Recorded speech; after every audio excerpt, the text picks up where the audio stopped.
Ladies and gentlemen, let's get ready for the Wot Supp podcast. With your host, Stu OG Industry Shannon and Will Warren Davey, new school formulator extraordinaire.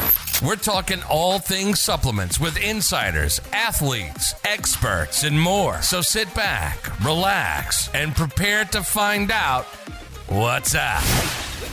Okay, guys, welcome to yet another episode of the Wot Supp podcast. Today, we are honoured to have the founder of Muscle Nerds, Luke Leaman, who has got a multi-decadal background in the fitness industry, as well as our lovely usual co-host, Stu Shannon. G'day, Stu. G'day, guys. Really excited for this one. This should be an absolute wealth of knowledge for you all, especially those who are already involved in the supplement space.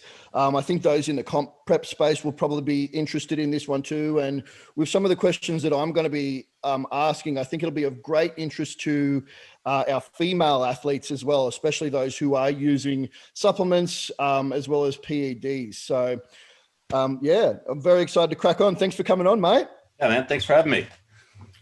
So, Luke, I think cracking in, giving our listeners a bit of a background, I think a lot of people would have to be living under a rock not to have followed at least part of your background. But I'd love to get a brief snapshot of what sort of brought you to this space that you occupy now, because it's not a very densely populated space. It's very much seemingly a niche. But how did you get there? What was the build up to this part of the game?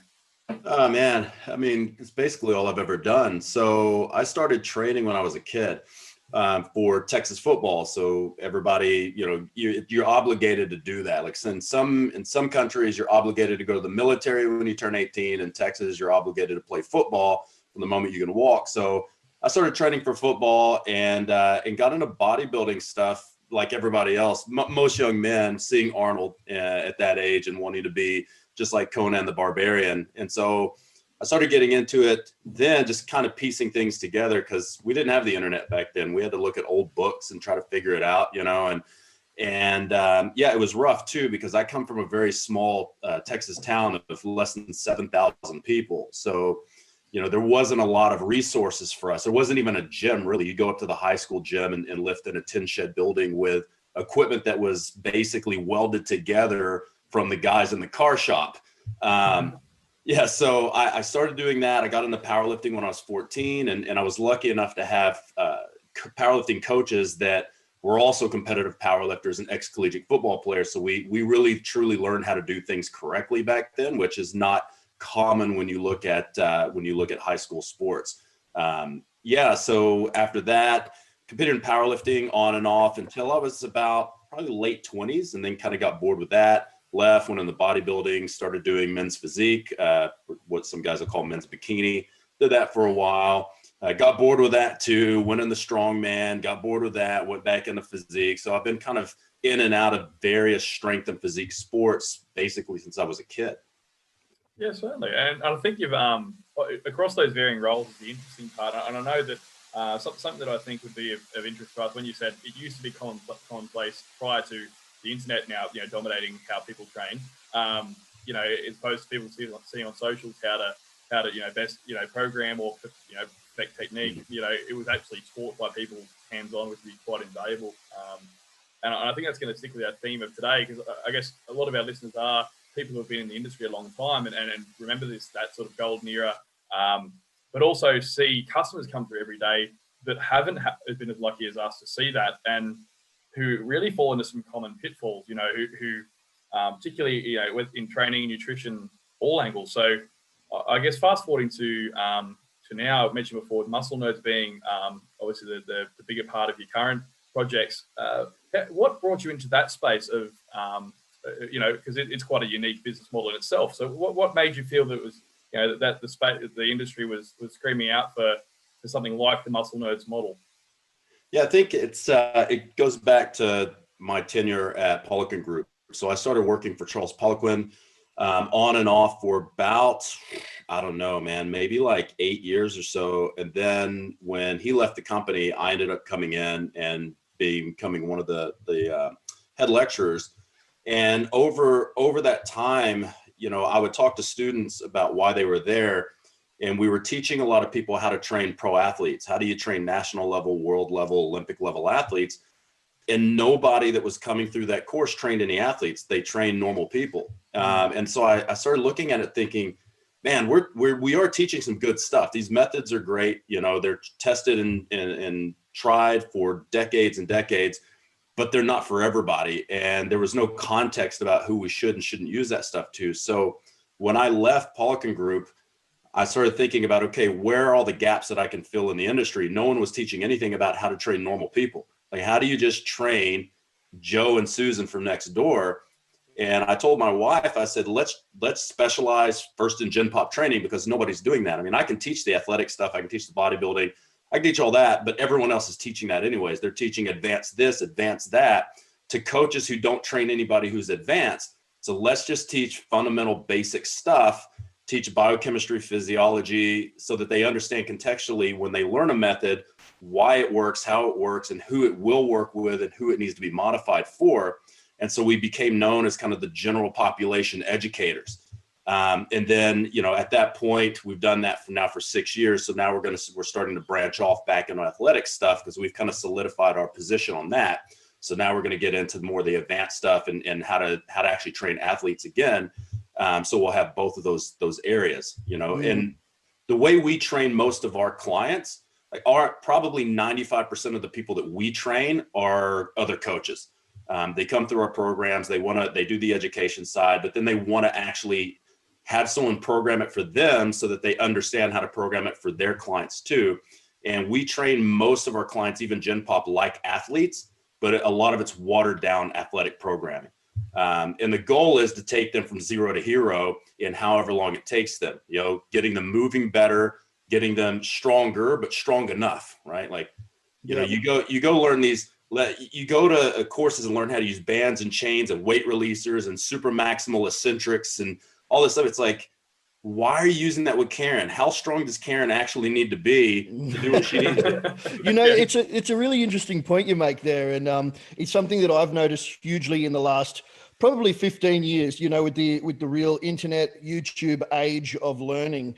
Like, I'll see these young guys in the gym, you know, who don't even have a bicep on their body yet. And they're sitting there doing these like wrist curls and stuff like this. And I'm like, why are you doing that? And they're like, oh, well, you know, I watched a video where, you know, some professional athlete was doing wrist curls. And I'm like, look, man, like, that's what he's doing for him, but it doesn't mean that that's the best method for you as someone who, you know, doesn't even have these foundational, you know, doesn't have your foundational structure built. You haven't even, you know, got into your simplest compound exercises yet. You're coming in and sitting there on a bench and doing wrist curl reps, you know? So it's just, it does what you see the professional athlete doing doesn't transfer over to the beginner athlete, right? There's a huge amount in between that they're not understanding, has already been covered by that professional athlete. Yeah, absolutely. And, you know, where does everybody get their information when they first start, you know, lifting weights, especially for like young men and now young women? In my day, it was Flex Magazine, Muscle and Fitness, Muscle Media. Then the internet came out. So that was bodybuilding.com, testosterone.net. And they're not understanding, like, when you first get into this, you have to build a foundation. You can't, these dinky little exercises aren't going to help you until you build that big rock. Like, and I talk about it like if you want to build a phenomenal physique, you think about it like a sculptor. A sculptor, you take a piece of dynamite and you blow up a piece of granite. And then you take that granite and you use a big hammer and you knock off big pieces. And once you've built a foundation, now you start chipping away at the little dinky stuff. So most people, if they would just learn how to move correctly and train correctly and use progressive resistance and proper periodization, they wouldn't need any fancy shit for a long time. Like people putting bands and chains on shit when they can barely squat 100 kilos. You put the bands and the chains on when you can squat 280. That's what's going to take it over 300. But bands and chains, why would you use the dynamite when you don't need that just yet? And but the thing is, like, that sexy shit sells. Like, people want to know, what's that one little secret that's going to get me there tomorrow? It's like, there is no secret. Physiology's physiology. You're just going to have to fucking grind it out for 5 or 6 or 7 years. And now you can use that other advanced dinky shit that you want to use, you know, above and beyond that. You know, and that it gives me just a horrible taste in my mouth, because you have people on Instagram and social media saying, here's the 5 secrets of building a physique. And they tell you some dumb shit and some stupid fancy exercise. And they tell you that you need to move muscles in a certain angle, and you have to use post-tetanic facilitation and all these nervous system tricks. Like, fuck, man, go in and squat 3 days a week. Okay. And just keep adding a little bit at a time, and make sure you do it technically proper, and you train really fucking hard, and you eat a lot of food, and your legs are going to be big. There's no magic to this, right? Is that a realization I'd love to see, though, because you say that now with confidence, right? And I know that's come from knowing the minutiae of why that'll work, as well as seeing it in the pro science, as well as knowing the actual paperwork behind it. So I think what most people miss is all of that except the bro science part. So I think the KISS principle is beautiful when you know your shit, right? But I think because people don't know their shit, they're looking for answers, and they're currently, it gets you into all sorts of rabbit holes, right? So which I think is where a lot of our listeners, being a lot of supplement store owners, coaches themselves, people who have a broad base of impact. You have people come to them every day asking to us very very simple questions, I guess, common sense, inverted commas. But what I wanted to delve into to help some of those guys is some of the things that have come to you. You mentioned when Gen Poppers come to you, what the common handbrakes you see straight off the bat that we find are useful, practical things. Like, instead of going for the bands and chains and resistance bands and things, like the big ticket items of general health. Like, when you work with Gen Poppers, where do you start? What's your the easy stuff that's universally applicable, but is actually worth looking at first? I mean, most of the stuff they need to focus on isn't even stuff in the gym. It's stop being so stressed out, stop overworking, stop being overtired, sleep more, relax more. They seem to think that more training is going to equal better results, and that's simply not the case. And then 98% of what we do is fat loss. They think, well, if I just eat less calories and I train more, then that's going to be the solution. And that can be a solution for some people for a while, but eventually they're going to hit a wall, and you can't eat any less and you can't train any more. So, I think the lifestyle is the biggest one for Gen Pop that they really need to lock down. I think that, there are certain things that people need to round out their diet with. It's like a multivitamin, a high quality multivitamin. You'll hear doctors tell you that it makes expensive urine. Well, I'd rather have expensive urine than cheap health. If you can get a good multivitamin, creatine is a no-brainer. Fish oil, if you don't eat, a lot of seafood, there's just easy things like that you could use. And then making sure that, number one, you're eating sufficient calories for what you want to do. That's been the trend when people say eat less and move more. Yeah, that's true, but they take that to the extreme. And then you get like some of these fitness girls eating 900 calories a day, and they're training 21 hours a week, and they don't understand why their hair's falling out and why they haven't had a period for 3 years, and it's like, then you try to tell them how to fix it, and they don't want to listen because they're scared to gain any weight.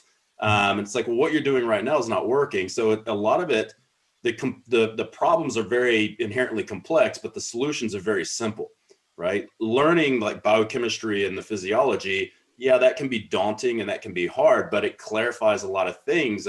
You stop looking for advanced, complicated solutions, and you start using a Calm's razor and finding what's the easiest thing I can take care of right now to fix a lot of this shit. So for a lot of people that are overstressed, overworked, and overtired, some of the simple shit is maybe you just train at minimal effective dose. Make sure you match your nutrition with what your activity levels and what you're doing for training, and try to focus on more sleep. And that's one of the biggest things I tell people is if they're training 5, I talked to a guy the other night.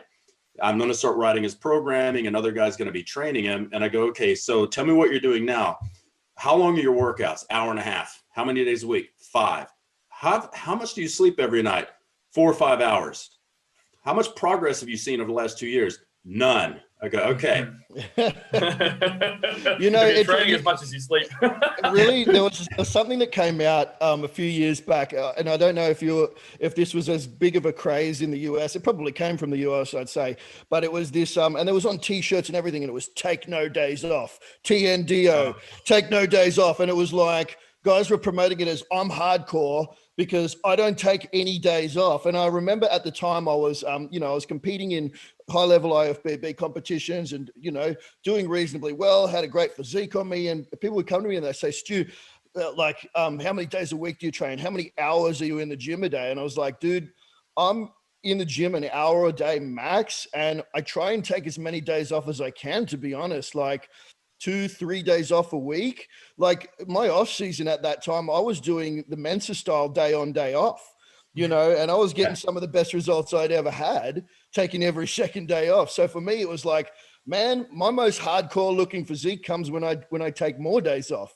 So I'm like, don't take no days off, take more days off, TMDO. And there's this big movement now of people, they're bragging about doing a contest prep without doing any cardio. It's like, okay, that's cool until you have a stroke or a heart attack. And that's not great for performance because, you can't train and you're in the hospital and you almost died. But it's like a badge of honor right now to be able to do a contest with not doing any cardio and the hashtag fuck cardio crew. And that's cool. You don't have to do cardio to lose weight. You don't have to do cardio to get lean, but it can be massively helpful and it's good for your health and it can allow you to eat more calories. There's a lot of things that people are missing because they're moving to these dogmatic cult-like beliefs of certain diets or certain styles of training. Like I'll be 43 in February. And I can tell you right now, when I was in my early 20s, I could do the twice a day, 6 days a week, doing massive amounts of work. And now I probably train 3 hours a week, if that. And I actually have a better physique now than I have, and it's easier to maintain than I've ever had. And I'm in my 40s, right? So people need to understand that you just want to, you go in and you get what work you need to do and stop using the gym as an addiction. Because that's what a lot of people are doing. I don't drink, I don't smoke, I don't do cocaine, I don't like hookers. Yeah, but you train 20 hours a fucking week. Like you're working out is your part-time job and you don't even get paid for it. Like, what are you doing? Why do you think it is that these dogmatic kind of like hardcore approaches or seemingly hardcore approaches are so drawing? Like why are so many people drawn to that and excited by it? Like I've seen now this huge movement, this anti-supplement movement. It's like, fuck your supplements, man. They do fuck all this sort of thing. And it's like, my answer to people who go to me, well, you don't need supplements to build muscle. You don't need supplements to, be healthy and all this. I'm like, yeah, that's true. You don't need them to do this, but it's a hell of a lot easier if you use them. It's like, you don't need running shoes to compete, in the 100-meter sprint, but it's going to help you. This actually is a really good segue. Hey, like, I think that's something that I've looked at more recently is trying to look at like the supplement industry now, because that's where both your background, Luke, that's where both Stu and I fall. We sort of formulate our own brands and work in retail as well and what have you. So supplements are always, we look at from the realm, like from the lens of being in the supplement industry, but supplements for gen poppers would be a really useful topic to dive into because we, I guess I try and formulate stuff now with that idea in mind when I'm looking at particularly caffeine and stimulants, for example. I sort of assume everyone has, elevated cortisol by default. I assume everyone is stressed as a default. And so I try and, be quite minimalistic with things that also ramp up that sympathetic activity. So when you were looking at the supplemental angle, obviously Poliquin was a, early pioneer in our space. What are your go-tos when you're going the Gen Pop guys, minimum effective dose type stuff? You touched on one or two things there. What's your sort of, what do you think, Jay Smith walking off the street would benefit from? Yeah, so I look at what are the common deficiencies, and let's fix that first and see how it works, and then after that, then everything's basically by like prescription, like nutraceutical type stuff, right? So I think a good quality multivitamin at minimum, just a good kitchen sink one that has good quality chelated cofactors, a good broken down B vitamin, P5P, methylcobalamin, all that stuff. I think a digestive aid is massively helpful for people. I don't think I've met one person in the last probably 15 years that doesn't have some type of digestive issue. And when we go back to things like people having an overly sympathetic drive, that is going to have an effect on your mitochondria. Childhood trauma, adult trauma, any type of trauma and stress, anxiety, this is going to have massive impacts on how the brain controls everything downstream. So we actually have a course that we do that talks about self-sabotage and talks about what happens when people have unresolved baggage and they need to go probably get counseling. But I talk on the sciencey part about how the hypothalamus controls the mitochondria and what are the repercussions of this downstream, even with food and with exercise metabolism, recovery, everything. And I think that most people are massively out of shape. They have low mitochondrial volume. They need to take care of that stuff first. The way to do that with the lifestyle is obviously, get better conditioning, build muscle, get better sleep, control your nutrition. That's the main platform. When we go to supplementary stuff, your biochemistry is limited by, it's bottlenecked by your cofactors. If you're overly stressed, you're chewing up a shit ton of B vitamins. There's B vitamins all over your biochemistry, your neurotransmitters, through glycolysis, glycogenolysis, through Krebs cycle, everything. So if you're not eating enough food with the right B vitamins, or if you have a polymorphism where you can't actually turn those B vitamins into their methylated or broken down forms, you probably need to supplement that. So I would say, number one, at least a really good multivitamin. If you're not willing to take that, at least take a really good high quality B vitamin, a good B complex. See how you feel. If you feel better, then you might want to think about upping that to a multivitamin with a good B complex. I think creatine has been shown for 60 years, 70 years to be a no-brainer as well. At least 5 to 10 grams of a high quality creatine. Omega-3s, you got to get those in. So if you're not, I'm not a big seafood fish person. My freshman year in college kind of ruined seafood for me, if you know what I mean. So, so I don't like fishy fish. I can't stand the smell. So I just don't prioritize it. And if you're not, where are you going to get your omega-3s? Your body has a limited capacity to convert that. So a good high quality fish oil is probably a really good idea. Magnesium, shown to be massively deficient in most people. Zinc as well. So those would be kind of my foundational stuff. I might look at improving sleep quality. So unfortunately, one of the best things for that is technically illegal here, which is melatonin.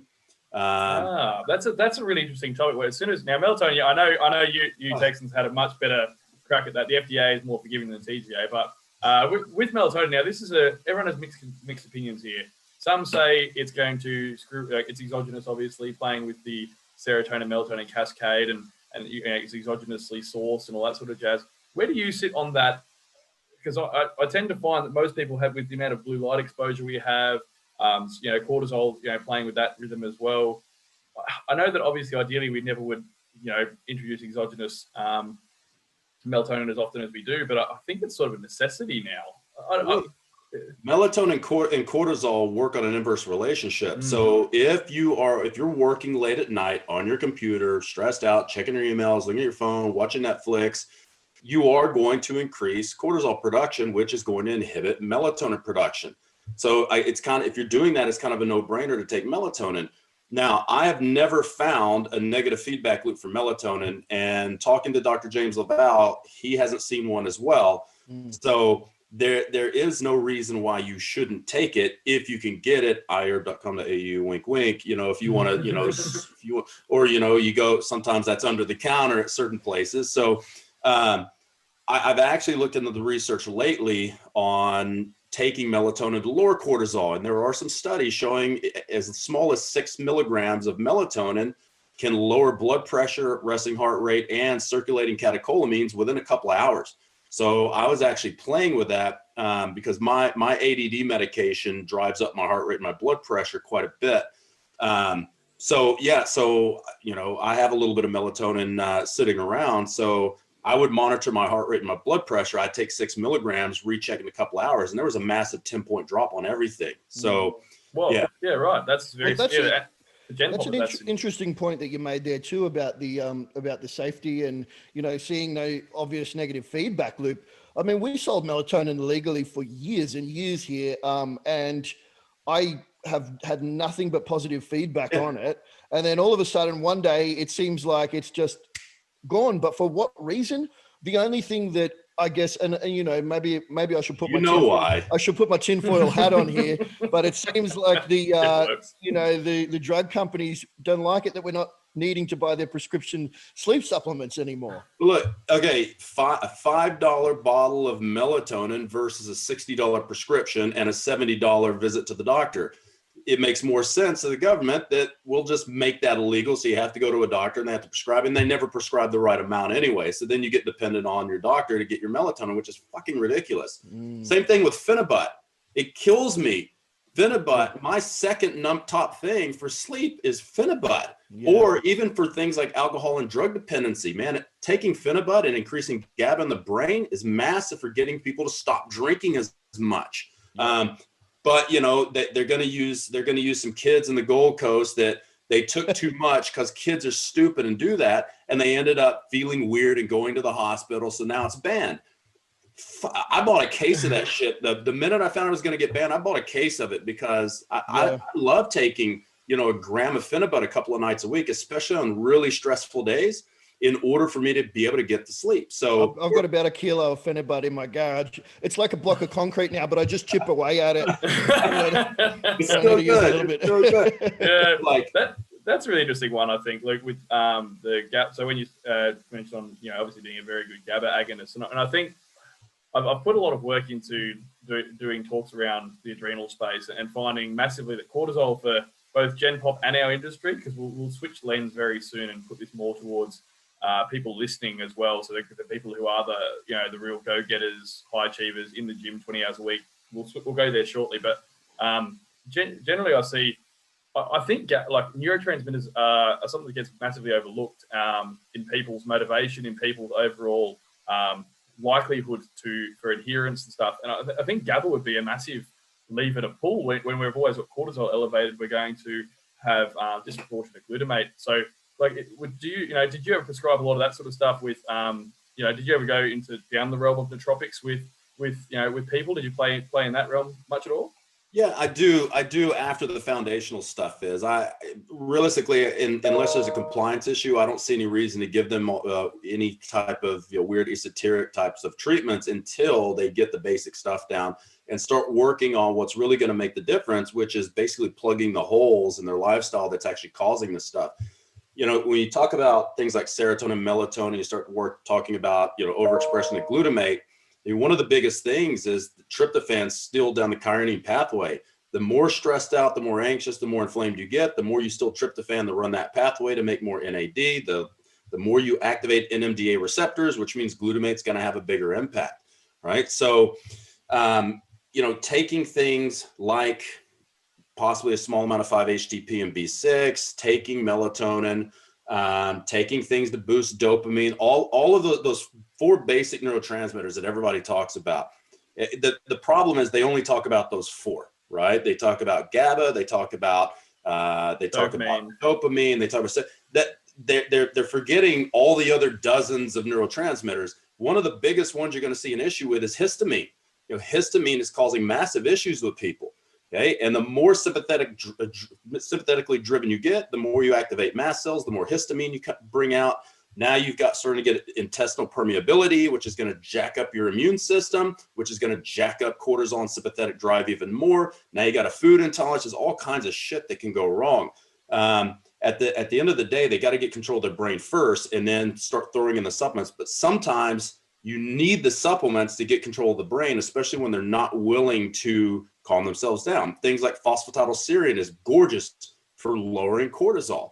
You take phosphatidylserine, I think you want to increase GABA in the brain and increase the GABA receptor activity, valerian root, taking a bit of valerian root. So like that's pretty much my go-to now is I take about a half a pill of valerian. I think it's maybe 250 milligrams of valerian extract, about 5 to 6 hours before I'm ready to go to bed. I might take a gram of Phenibut, maybe about 4 hours before I go to bed. And when the sun goes down, I'll kick in a little bit of melatonin. So the way I dose melatonin is a bit different. You read the label on the bottle, they'll say, I'll take it, 45 minutes to an hour before you go to bed. But to me, melatonin is supposed to be secreted when the sun goes down. So you might as well take it when the sun goes down. And if you need more, you can keep dosing a little bit more until you go to bed. And I find that works really well. Like those three things together will pretty much put you out like somebody gave you a roofie in your drink at a bar, right? So what you're trying to do there is basically recreate that the second half of the cortisol curve, really, aren't you? You know, you're trying to reinforce that circadian down regulation towards the evening. You're covering GABA, you're covering serotonin, you're covering.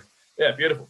Okay, yeah, that's a really interesting thing you talk about there with the, I guess, the sleep hygiene and trying to tap into those natural circadian rhythms. And it's something that I've been working with a few of my clients with, getting them to put on their blue light glasses when the sun sets as well, you know, or turning, you know, their house lights off, any screen time that they might be having, put on the blue light glasses and start trying to tap in to those circadian rhythms, you know, set the alarm to get up, you know, as the sun's rising and, you know, start really trying to reconnect with how we should be working. And it's powerful, man. You know, like people go, oh, well, that's not going to do so much, but you start doing it for a week or two and you notice a huge improvement in your sleep quality, even if you're tracking it, you know, it's amazing stuff.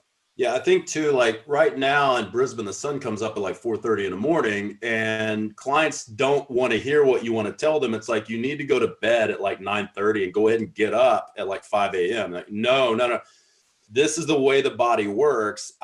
Don't be mad at me. Get mad at yourself for living in an area where the sun goes down early and the sun comes up early. I mean, that you need to be playing with that normal circadian rhythm. So we might give people some of the supplements to get them to go to bed earlier. Because if you take that stack that I just gave you, after 4 or 5 hours, you won't be able to keep your eyes open. You will be out. And you'll find that if you just go to bed at like 9:30 and just go to sleep, start waking up at 5:30 in the morning, you feel massively better. One of the things I see with a lot of people as well is, you know, there's a phenomenon of, it's a procrastination syndrome where people are, like you said, type A OCD driven all day. They're working 12, 13 hours a day. So by the end of the day, they're like, okay, I've done nothing for myself. Now I'm going to stay up for 5 hours binging on my Netflix show. And then I'm only going to get 5 hours of sleep. And they don't realize that that's what's messing them up. Look, if you want to do something for yourself, go to bed early, wake up and watch your show in the morning before you get ready to go to work, or wake up early and get all your work done. So you can still, you know, have that Netflix binge, you know, in the evening before it's time to actually go to bed. Mate, this was proven perfect. I had a client who was, I kept him isocaloric, and literally all I swapped out was PM training for AM training. That was it. You know, calories exactly the same. Like macros, sweet. Went from losing about a quarter to a half a kilo a week, like clockwork, to 3.1 kilo in the first week, 2.4 the next week. Out of nowhere, 6 times the weight loss, and literally all that. And I was telling him for weeks, and people will give you the excuse constantly, oh, I don't want to train in the morning. I'm like, you don't want 5 times the fat loss? Like when you look at the data on, you know, 6 hours of sleep versus 8 hours of sleep, it's 55% more fat loss, or at least that was on the study that Bill Campbell just highlighted the other week. You know, it's like, so you're not willing to feel optimally better, have, you know, greater hormonal balance, lower cortisol, better cognitive function, like the list of good sleep goes. Yeah, I think the hard thing is, Will, that people are not inclined to believe that it could possibly make that much difference. So therefore, you know, for the negative impact that it might have on them for 5 minutes while they're battling to get up for that alarm, they say it's not worth it. It's not going to help that much. Hit the snooze, you know, go back to sleep. But it's like, you have to really give it a good week, you know, week to 2 weeks to start to feel that difference. But when you do, then you know, and you can never go back after that. Well, it's funny because, you know, what we perceive as normal now is there's nothing normal about it. Like if you think about when are all the sitcoms and when are all the good shows, they're in the evening. So from the minute you're born until this point, that's all you've known is you were up with your parents watching Seinfeld or whatever was the Friends or whatever was on at 8 o'clock at night. So that became your normal. It's like asking people to eat breakfast at dinner. They're like, oh, I can't do that. Or have steak for breakfast. Steak's a dinner meal. It doesn't have to be. Like, you don't have to conform to what everyone else does. So if you want to have exceptional results, you have to do what's different than everybody else. If you look at everybody else, the average being overly fat, overly tired, overly stressed, and basically having mini panic attacks all the time, you keep doing the lifestyle that's making them that way. Maybe you should try doing something different and getting up early. Get up and have steak and eggs and watch Seinfeld in the morning or whatever. I don't know what people watch these days. So I don't mind a bit of Seinfeld myself, mate. So No, he doesn't. sounds like it's right up my alley. Perfect segue though. Hey, so touching on these type of people who are doing the real, the real driven people who are doing the big days. I think that's largely the people who are drawn to the fitness industry. People like generally, if you last long enough in here to be someone who's owning a successful business in the space, and a lot of our listeners are those, and people who compete as well, and to even get up on stage is an achievement, really, when you look at the work ethic involved.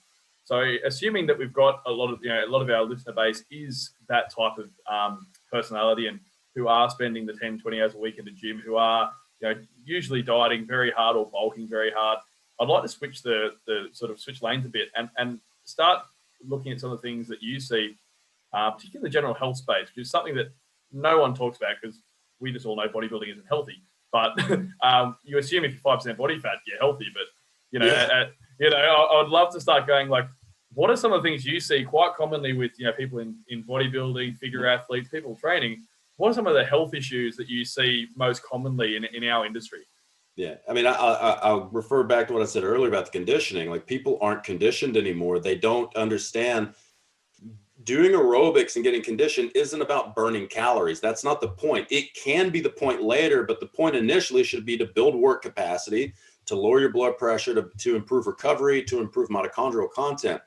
If you're basically wheezing, walking up to the squat rack, you probably need to get more conditioning, right?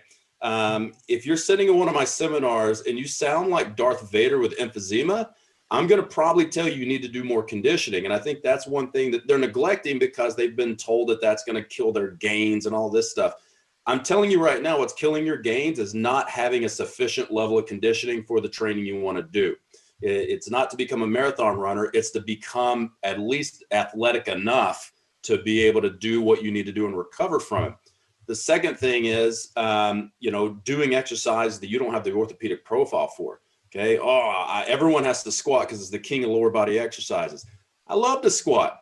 Not everybody can do it. And if that's causing you pain, people will do exercises despite the fact that it's causing them pain. And they'll continue to do the exercise until they get to the point where they can't do any exercise anymore because they've just been compensating all over the place. Now their hips are fucked. Now it's affecting their shoulders and neck. Now they can't overhead press. They can't do anything because they've just been trying to train in movements that they aren't qualified for right now. So, but those are the usual bro exercises. You have to squat, you have to deadlift, you have to bench press. Why? Like, you don't have to do these things. You need to fix your body before you start doing these things. And I've done it myself. The reason I blew my back out December of last year was, I spent 6 years with Pelican Group traveling all over the world and hardly training.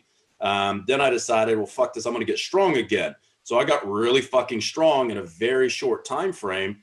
Then I took about 6 weeks off. And when I came back into the gym, I thought, well, I'll just jump back into it. And I basically blew my back out in my warm-ups on squats. And I went to squat and I put 100 kilos on the bar. And I'm like, all right, I'll just do 3 or 4 sets of this. And then I'll start working into heavier weight. And I dropped one squat and I went, fuck, that does not feel right. And I thought at the time, there's no way I would ever let a client continue on. I'd move them to split squats and, give them a few weeks to get their hips better. And so I did the smart bro thing. I put 120 on the bar. I walked out with it and I thought at the time, I should not do this. I should put this back and I should just go do some structural balance stuff and then come back to this in a couple of weeks. I got about a quarter squat down there with my back. And then into December last year, I blew it out so bad I couldn't stand up straight, and I had to go to a physio here in Brisbane who's he's fucking, I guess he's in the S&M. He loves causing pain. I'm talking like I was crying during some of the treatments, but he got me functioning again. It was a very long, expensive, stupid lesson that I could have avoided if I had just thought about what I was doing. So number one, get more condition. Number two, don't try to train around pain. Fix the pain first. People have built fantastic legs doing split squats and lunges and step ups and leg press. Don't try to do movements that hurt. If they hurt, you need to find someone to get in there and figure out what's wrong, get that fixed, and get you back to squatting, deadlifting, benching again. Another one is pushing things to the extreme bulking, extreme dieting. When I first got into this stuff, you wouldn't start lifting weights and compete within that year. You would train for 5 or 6 years before you do your first competition. You would slowly bulk up and slowly lean out, and then you would do a competition when you were ready to get on stage. But now bodybuilding has gotten so trendy, people think that they can just start training for 6 months and go ahead and do a show. And if you're doing shit like bikini, yeah, you probably can. But if you want to be a serious bodybuilder, this is going to take you a very long time to build a physique that's going to be a championship physique. But you have these people on Instagram saying that you do my program in 3 months, I'll have you on stage. And you get, I've had girls that are 34% body fat coming in and saying they want to compete in 12 weeks. I'm like, you can do it if we throw enough drugs at it, and if you don't mind being hungry all the time, and you work yourself to death, we can do it. But then you're going to have to pay the price after it, because you're basically racking up a lot of debt on this metabolic credit card, and the interest rate on that is extraordinarily high, and you are going to blow up after it. And it always happens. That's why I refuse to do it. If a girl comes in, I'm going to give her a logical time frame, and they never like what I say, because I might tell a girl, you're probably 24 months out from a show. Well, I just talked to this guy down the street. He said, I can put you on stage in 3 months. I'll put you on stage this weekend. There's no prerequisite. Just pay your thing, get on stage, and get embarrassed. That's fine. And go ahead. If you don't like the time frame I gave you, go train with this other person. When they fuck you up, I'll fix you. I'll just charge you double for it, because it's a lot more work for me to fix you than it is for me to get you on the right path from the start. So that's one of the things I see, especially guys are really bad about the bulking stuff, Yeah. Oh God, yeah. We spoke about this last week with Dean, actually. Which was really good, because we had a really nice sort of lead up to this conversation, because I actually stumbled across your guys' bit of content with the Cardio for Meatheads podcast you did with Flex, and I thought that would happen. I thought it would come up again. The amount of calories, because I've done it before. I'm not speaking this from a place of knowing it. Like I just fucked it up for years. I just yo-yo bulked up at the being an endomorph. I'd go up 20 kilos. I think it was cool, and then spend 12 months going down the slow deficit, and then start off worse than I was before with less mass and a slower metabolism. So I've done it all, but I would love to hear your approach to, I guess, quote unquote, sensible off-season calorie intake. No one really wants to put numbers to it, but I'd love to see, if you've got someone who's going, hey man, I want to put on some size. Yeah, I'll put a number to it. All right. Number one, if you're natural, you probably want to focus on maybe 125, 150 grams of weight per week. And then which people don't want to hear that, because it's not a lot. But if you look into how fast we can actually build dry muscle tissue, that's probably even higher than what people can do. And the more muscle you get, the slower it gets. If you want it to become faster, then be a big boy and take some Anadrol. That's very easy. 600 milligrams of testosterone and take some Anadrol, and you'll put on 30 fucking pounds in 30 to 45 days. A lot of it'll be water, but at least it'll still accelerate it a lot faster than if you didn't take it. I like to defer back to something I heard Dr. Darren Willoughby talk about. And, he talked about, if you're looking at nutrition and you think calories are the main driver of hypertrophy, they're not. Protein, keeping a constant high amino acid pool is the first thing you need to worry about. The secondary thing is you need to eat enough calories to support the training. And if you're going in a surplus, never think that more calories are better. If you calculate all of your calories out, let's say if you have a good idea of your fat-free mass and you use Cash McCardle and you get a good BMR, or 21.6 times fat-free mass plus 370 should give you a good theoretical BMR. Now, if we add 20% to that for a TDE, for a NEAT and thermic effect of food, that's a pretty good way of doing it. It's like for me, I'm sitting right now at 101, 102, about 90, 91 kilos of fat-free mass. My BMR is around 2,300, or that's a little less than that, 2,200. TDEE without training is around 2,800. That's it. If I train, I need to add food to that. So if I'm going to lift weights today, I'm probably going, if I do a standard bro lift of, 24 sets of hypertrophy, I'm probably going to burn maybe 250 calories. I need to add that back. Then if I want to grow, I'm probably going to have to add back a little bit more. So I might add 5 or 10%. If people, what happens with the bulking is they come off with like really good intentions initially, and they gain a little bit of weight, and then it slows down as it naturally is. If you were to lose weight, you're not going to lose weight in a linear manner. It's going to be up and down all the time. Now, over time, that should look linear when you chart it out, but you're going to have high days and low days. Same thing happens when you're bulking, right? When you hit a plateau, eating a shit ton more food to break the plateau is not a good way to drive more muscle mass. It's a good way of getting fat. And what people need to understand is, I like to think of a lot of stuff back from an evolutionary perspective.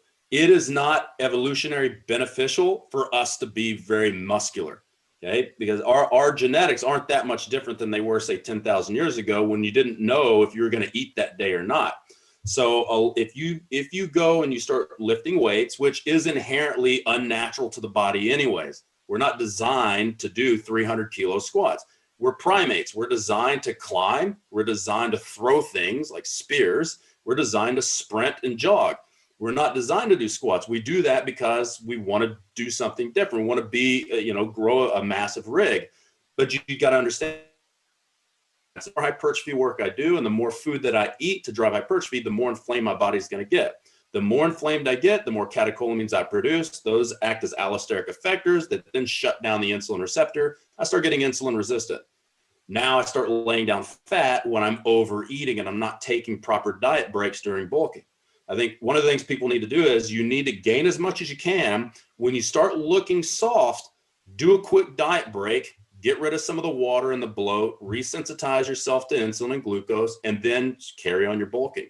But people, they end up, when they don't gain any more weight, now it's the KFC and then there's the Maccas, and they're just doing anything they can to try to hit 7,000, 8,000 calories, which is far more than what anybody needs unless you're fucking Eddie Hall.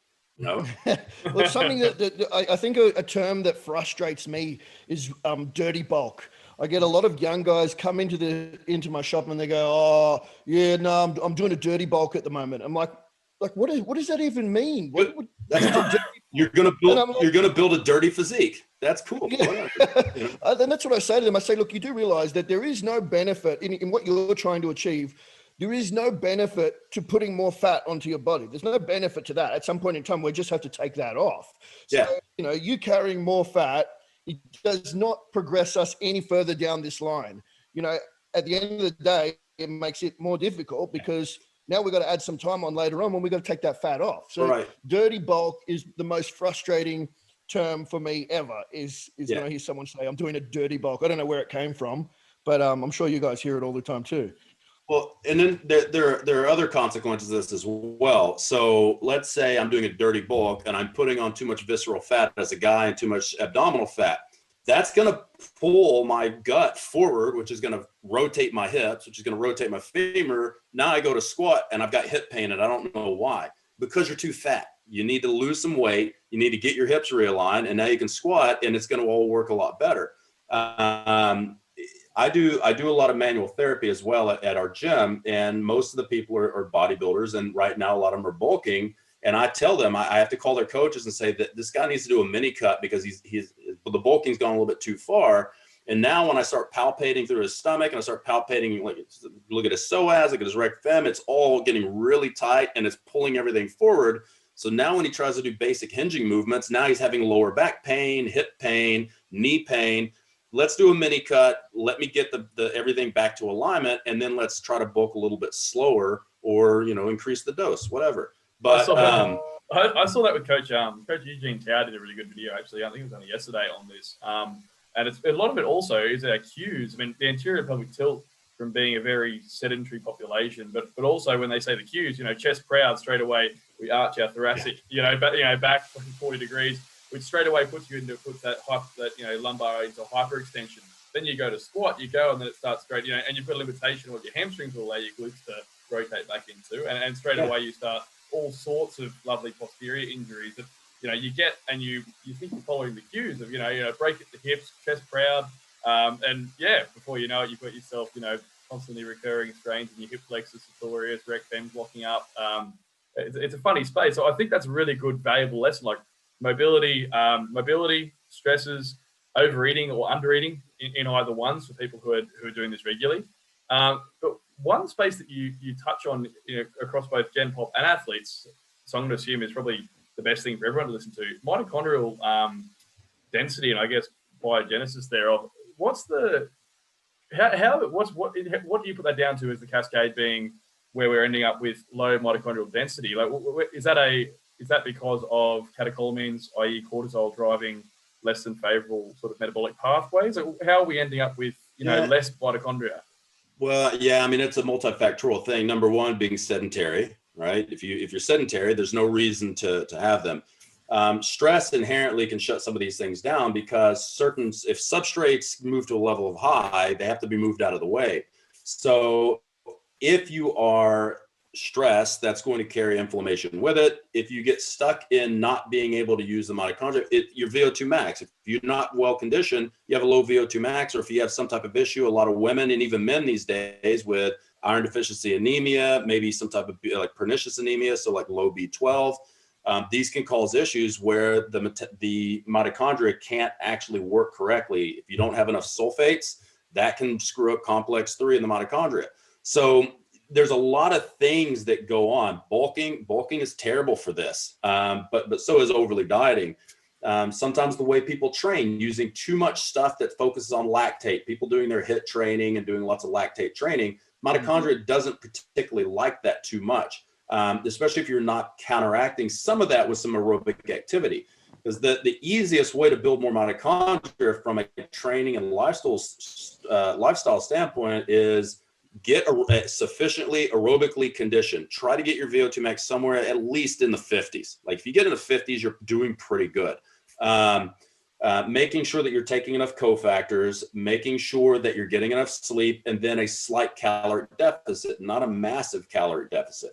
And even on the opposite side, going into a surplus is fine, but making sure that you're not in too much of a surplus, which is going to drive inflammation, which is going to drive, if you have an overabundance of substrate coming into the cell, then certain things are going to get to a level of high, like acetyl-CoA. If that gets to a level of high, then pyruvate's going to build up. Okay, that's going to shut down fatty acids from getting into the mitochondria and even into the cell appropriately, and you're going to have to push that pyruvate somewhere else. So it's got to be moved laterally and reduce down the lactate to be pushed out, which is going to kill your lactate threshold, which is also going to make it inherently harder and harder to keep your conditioning up. So yeah, there's a lot of things to it. Again, what we talked about earlier with that chironine pathway, when people are more stressed, sympathetic drive creates the breakdown of everything because you're in a fight or flight state. If your brain is in a state of fear, it wants to break things down because it wants to make energy because it thinks it's going to die and you need to run away or fight something. Well, if that's happening 24 hours a day, which is what's happening with most people, you're going to need more NAD, and that's the pathway that you produce more NAD. If you don't have enough B3, you can't make enough NAD, so you're going to drive that pathway even more. That's going to impair your sleep. That's also going to impair your serotonin, which is going to make you have things like night eating syndrome, binging episodes. But there's a lot of things that are happening, so it is a massively multifactorial issue that people have. Where do you stand on NAD boosters? Like, taking either exogenous NAD itself or maybe nicotinamide riboside or resveratrol or nicotinamide mononucleotide. Where do you stand on those? The thing is, like, NAD orally hasn't been shown to do anything. The nicotinamide riboside has been shown, but there's very few studies. Intravenous NAD would be the go-to, but that's not practical in Australia because IV therapy isn't a big thing here yet. And I think the one time I got IV therapy here, we had a horrible experience.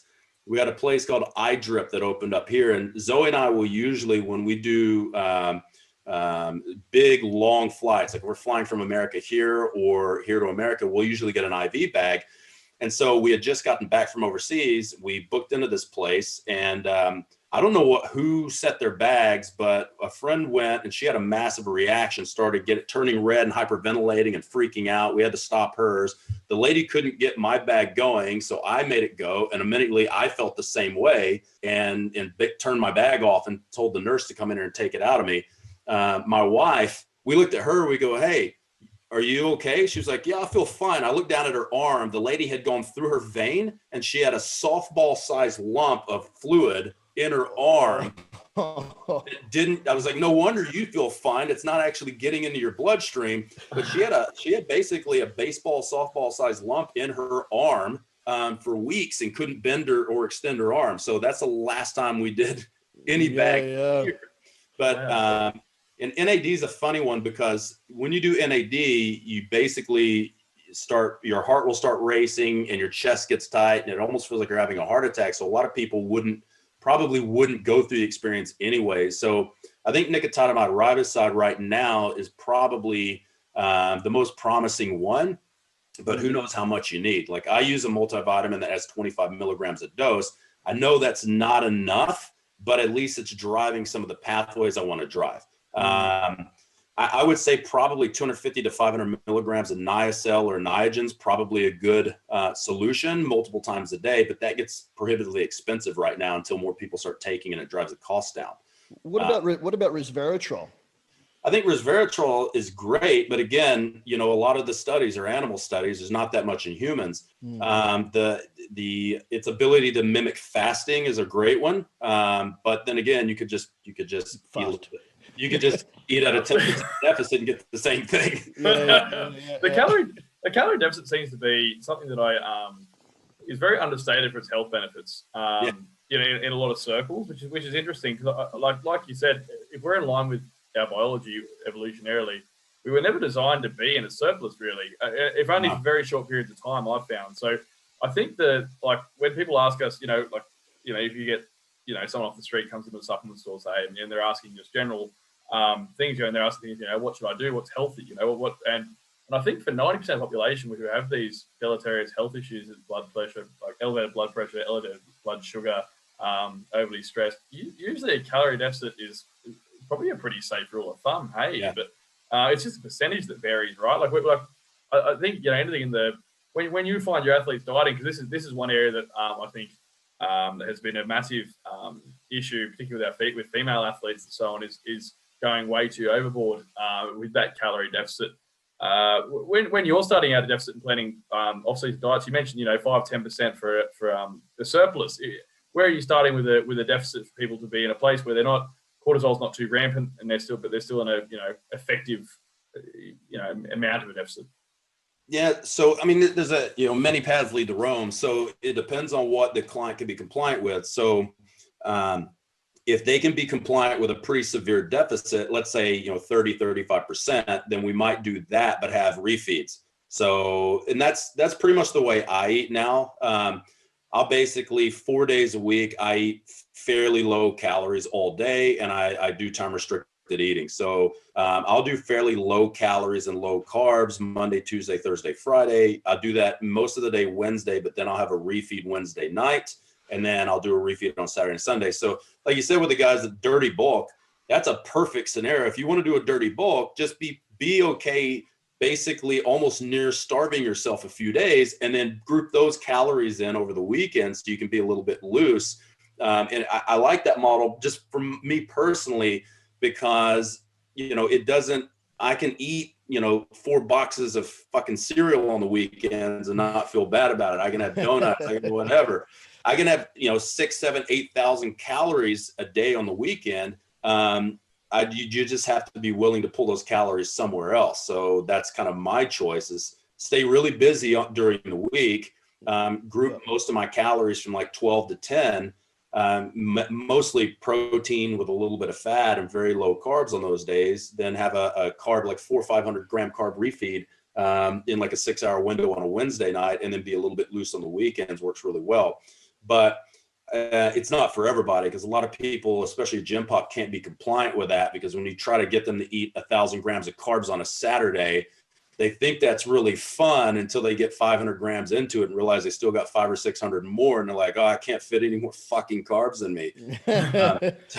So what does your refeed look like? Because we spoke about this with Dean actually previously. Well, I think he just told us he just munches as much cereal as he can. Oh yeah, like I mean, cereal and donuts. Cinnamon Toast Crunch, it's $15 a box here. It's totally worth it. That Reese's cereal. Oh, you can get a lot of the stuff at like IGA usually has it, but I'll do like a lot of the Aussies, for whatever reason, when they decide to try American cereal, they go to Captain Crunch, which is the worst fucking cereal on the planet. If you want to rip all of the skin off the palate of your mouth, that's the one. Cinnamon Toast Crunch, Chocolate Toast Crunch, the Reese's, all fantastic. I'll eat lollies over the weekend. I'll have probably shouldn't say this for Talking Health. I'll probably have 12 beers on a Saturday. That'll give me 100 and something grams of carbs there. Then I typically won't touch booze the rest of the week. That's my one day to just get lit, and then I'm done the rest of the week. I'm just picturing you there, sat in the front of the TV with your jocks on, 12 beers around you, all your boxes of cereal. Pretty much it. Let's do this thing. It's all about balance. Like lately, like we're big into talking to people like getting hobbies. Like you need to have a hobby, something you can do every day or a couple days a week to just do things so you don't have to think about everything else going on. And I play World of Warcraft, but that can be an absolute fucking time vampire. So I limit that. But lately I've gotten back in the car audio fabrication. So I've been working on stuff on my car. So I'll have a couple of beers, and then when I realize that I'm probably going to cut my finger off with a jigsaw, then I stop that, and then I go into my cinema room and I watch TV. But is that? I mean, I had sorry to Jake. I was just curious as to like the I like the hobby trend actually, or getting people into just a parasympathetic activity, or just distract them from the amount of background noise that you have in your day-to-day life. Yeah, we really don't give that enough credit. Hey, like the amount of background noise. You'll do a seminar and you'll ask, but you'll tell them stress is accumulative, and you'll tell them that maybe your job by itself isn't enough to drop you over the edge, but maybe it's the parents, the financial stresses, training 6 times a week, being in a diet on top of that job that really puts you in a constant state of sort of flight or fight. But I think with the refeed's a remarkable tool for driving down those stresses as well, and I think it's got some nice metabolic adaptations depending how you swing it. So with you obviously got the discipline to be able to pull yourself up on these things, but with probably something of benefit to our listeners, like people who, it might be a good practice for people to incorporate, that can give a bit of a mental break from dieting. It's just what I'd ask, a bit of structure around, do you go to just maintenance cows and just block out all other macros but carbs? Like how do you sort of swing it with if people are going to use this as a tool? Yeah, I mean, everything we do is pretty bespoke. So it's all, we're looking at fat-free mass, we're calculating everything out, and, we're giving them guidelines. But we don't use that with that. Some people, we just have to teach them how to eat normally, make better choices, and start looking at hunger cues and eating enough to not binge. Like that's the main thing. I see a lot of people that binge and they recognize that they're binging, but they don't realize how bad it is, and they never track it. So we use a lot of tracking at first to show people, and then we'll raise their food until we eliminate the binges. Then we'll start a calorie deficit. So we use things like that. And if we're doing something extreme, like what I do, I mean, I eat pretty low. I'll eat on my low days. It's nothing to eat like a 30 or 35% deficit for me, which is horrible because I have a big appetite. But then on the weekends, I cut loose, man. The thing is, if you can do a pretty severe deficit 4 or 5 days of the week, you're going to lose a good amount of fat, especially if you're doing low carb, because when you do your refeed, most of those carbs are just going to go to refilling muscle and liver glycogen. So you get very little spillover, right? I mean, my weekend food is ridiculous. It's nothing for me to eat 8,000 calories on a Saturday and a Sunday, and I keep getting leaner. But I'm also willing to eat, 1,800 to 2,000 on my low days. So what I do is I use those low days to get some fat down and to empty the glycogen tanks, and then I can be a little bit more loose. And I know that if I look at, rates of glycogen storage, like 12 to 16 grams per kilo, then I know I can eat 1,600 grams minimum over the weekend and not have to worry about any type of spillover. And even if it does spill over, how much of that is actually going to be turned into fat? Probably not that much. Anytime I'm having to turn a macro into something else, that costs energy too. So are you, that's a really interesting sentence where you said, because I think probably Norton did some of the early works on this, where looking at longer term energy balance versus the minutiae of doing day-to-day stuff. Anecdotally versus bro science versus data. In your opinion, if you've got it's overall calorie balance for the week that you look at more so though with your fat loss, right? Have you found more in actual experience? You will anecdotally lose fat given a deficit on a daily time scale. I mean, it's hard to say, right? Like what I do with myself is different than what I do with clients because I've got a high level of subconscious competence and I can control what I do. With most of our clients, we would prefer to do continuous dieting and focus on, what's the average over the week? At least until they get a high level of competence. If they don't have a high level of competence, the minute they start the refeed, the fucking wheels fall off and they can't stop the refeed. Like if I say, okay, we're going to refeed Saturday and maybe half a Sunday, you talk to them Wednesday and they're still refeeding. And you're like, okay, this is not going to work. This is something that I used to struggle with when I first started. I don't take on a whole lot of clients these days. I'm pretty busy with everything else I have going on, but it took me a long time to realize that people didn't have that kind of, that understanding of their body and that self-regulation. I used to tell a lot of clients, I want you to only eat until you're satisfied. And I did. For me, that was obvious, because it's something I've always been able to do. Stop when I'm satisfied. It wasn't until I was out to dinner with a friend, and I was saying to her, she's like, "How do you count your calories and your macros? How do you know you're at maintenance?" So I'm like, "Well, I know I'm at maintenance if I'm only eating till I'm satisfied each meal." And she's like, so I said, "I don't mind leaving food on my plate. I don't eat until I'm full. I eat until I'm satisfied." And she said, "Isn't that the same thing as eating till you're full?" And I was like, well, no, there's your problem right there. And that's when I realized that people think that you must eat until you feel full rather than eat until you feel satisfied. So basically what I was doing was eating until the ghrelin switched off and the leptin switched on. And I was very in tune with that. And I didn't realize that the general population is not in tune with that and can't sense when that's happened. Yeah. And, when you look at, what happens with things like the more progressively insulin resistant you get, the more leptin resistant you're going to get as well. So sometimes they can't actually feel full. So they end up overeating because they never get the cue that they're overly fed because the receptors aren't working well. Stress can demodulate a lot of this stuff as well.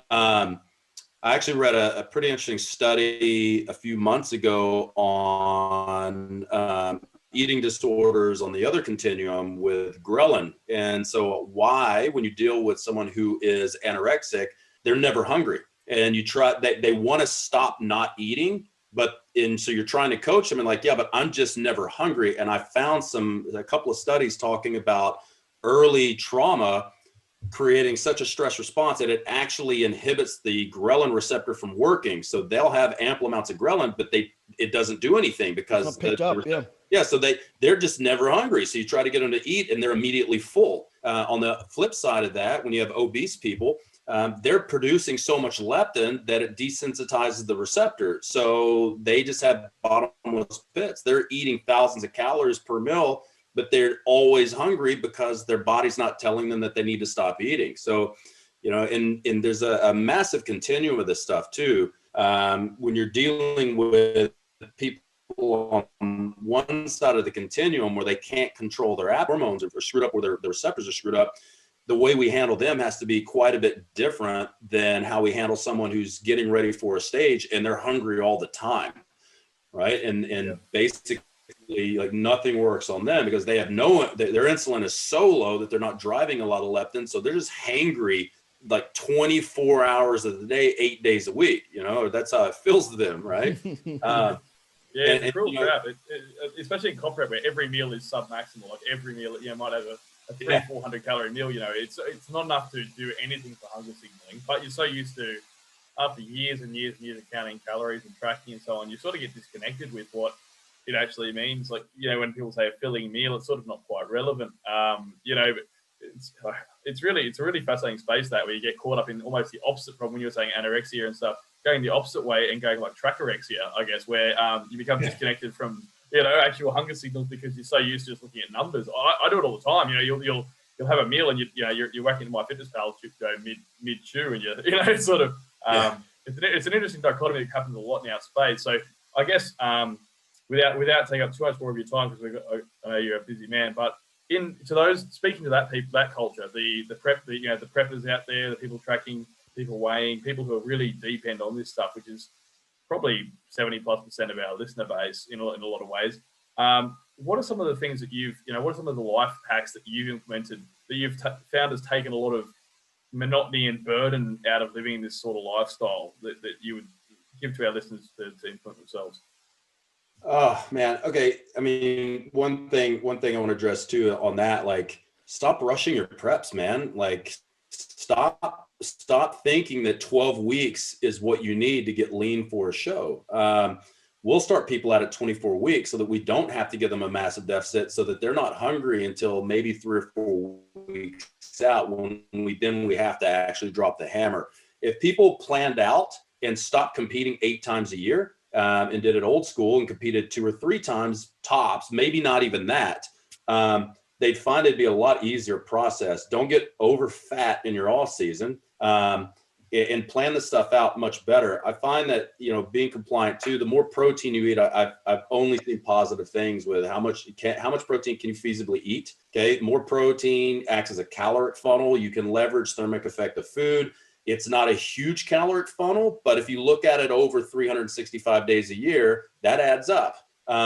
Increasing your output a little bit, that adds up. Even, people are big into, periodizing their fucking NEAT, which is ridiculous. Let's periodize our walking. It's so stupid. I'm doing 12,000 steps. Next phase, I'm doing 14,000. Next one, I'm doing 16,000. Now we're going to use alternating periodization between 24,000 steps and 8,000. It's a fucking ridiculous. It's not even their fault though. Like, the fit trackers do it. Like, I've got a Garmin, and it does it for me. And I'm like, this is morbid. Like you'll hit a week where you've got a busy week and you've got a bit of cardio thrown in there, so you might hit 12K steps, which for a normal person is a lot of steps, yeah. And then straight away next week it'll adjust the goal upwards. Okay, this week your new goal is that plus 5%, and you're like, no, that's just a lot of output. Like, it doesn't. We don't need to do. But it's funny. It's like, so a lot of these things you can see how people, crazy. Dean and I had this discussion a while back that we think it's ridiculous, right? Like, if you look at what the research says, you need around 7,200 steps a day. Like, that's what it says. Now, is 10,000 better? Probably. Is 14,000 better than that? It could be, if you got that kind of time. If you think about, like, every 1,000 steps is going to take you roughly 10 minutes.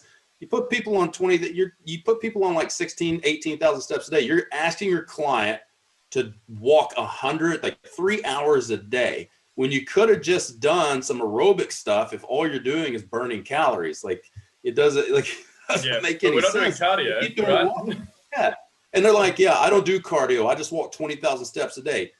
That's about as cardio as you can fucking get, you fucking idiot, right? Like, why don't you save yourself some time and get on a fucking treadmill at 4% incline and walk and cut that in half and monitor your heart rate and stay in the upper threshold of lipid oxidation, to stay somewhere around, 70, 73% heart rate max, and just do it that way. Save yourself a lot of time. You know what you can do with that extra time? Sleep more. How about that? You thought about that? Well, Seinfeld in the extra time you saved. See, you can multitask. You can watch Seinfeld while you do your, excessive amounts of steps, and then you can actually sleep with the time that you would save if you just take your walking and just do it a little bit more intensely, but stay within that aerobic pathway or that lipid oxidation pathway, which tends to be under 65% VO2 max. One of the interesting things too is that when you do that kind of work, you increase mitochondrial content. So guess what? You burn more when you train, and you burn more when you're doing nothing. So it makes more sense, if you want to keep your calories high, You get a sufficient VO2 max so your mitochondria can burn more fuel faster. That means you can eat more and still get lean. Right? Is there much data around that? People are so deathly afraid that they're going to waste all their muscle tissue. Oh, sorry, What's that? Is there much data around sorry, I've got a bit of a lag in my internet. Is there much data around that, with what that will actually increase in terms of calorie yield from having higher mitochondrial, like density? Or is there much around there? If you can increase your cardiovascular output, I know obviously, oxidize more fats. Is there sort of any numbers around it? What is it, 5%, 10% increase on BMR or? There is. I mean, I've got a spreadsheet. I can't remember what the calculation is, but I've got a spreadsheet where it's got a VO2 max thing. So we'll use, like, obviously I don't have tens of thousands of dollars of equipment to measure somebody's VO2 max. So we'll do a cardiac output test.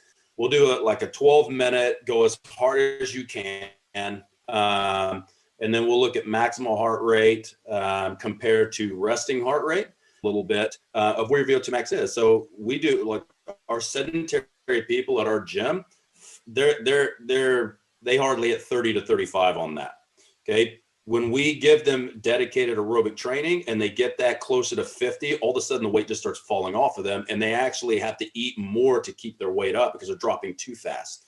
Then we've got some guys. I just had a girl that's finished her first 100K trail run the other day. Her VO2 max is through the roof. We've got another guy who's a hardcore runner. His VO2 max is like 70, which is fucking crazy. And this dude does not have an ounce of body fat on him. He's now, obviously, he's a dedicated endurance athlete, so he also has no muscle on him as well. So, like, his thing is he wants to, he doesn't want to put a ton of muscle on, but he wants to improve running economy. So now we have to say, okay, what do we need to do with your food and the weight training to build up more structure so you can run harder, longer? But, the vast majority of people that I see in bodybuilding, they're horribly deconditioned. Comes back to what you said about, panting when you're walking over to the squat rack, right?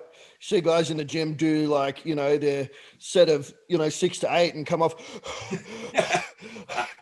for the next 5 minutes straight. And you're like, whoa, dude, you're going to die, man. And then you ask them, you go, they look like their technique was good. Like, it obviously, you're like, why did you stop your set? Everything looked good. They're like, I don't think I can get another one out. I'm like, why not? My fucking legs were on fire. Okay, well, your lactate threshold's too low. If we raise your VO2 max, we can raise your lactate threshold. You'll get 4 or 5 more reps with that same amount of weight.